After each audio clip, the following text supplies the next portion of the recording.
Era il 12 novembre dell'anno scorso quando un vandalo ha deturpato la facciata di Palazzo Bonaguro, un monumento storico, una cartolina di Bassano che è stata scarabocchiata e che è rimasta così a distanza di 3 mesi. Ebbene, sono tanti i cittadini, i residenti, i bassanesi, ma anche i turisti che guardano con tristezza e anche con rabbia questa situazione che non si smuove.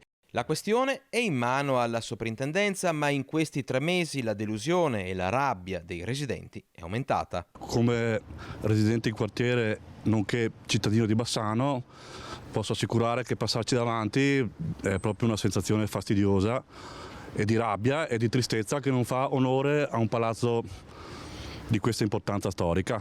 Io direi che è un pessimo biglietto da visita per un turista che entra in centro a Bassano. La struttura è adibita ad ospitare mostre, eventi anche di un certo spessore, e vederla da fuori ti dà l'idea di un palazzo abbandonato, non ti invita ad entrare. Dopo 3 mesi è ora di intervenire e riordinare e ripristinare la struttura. Alla fine pagherà il comune, cioè noi.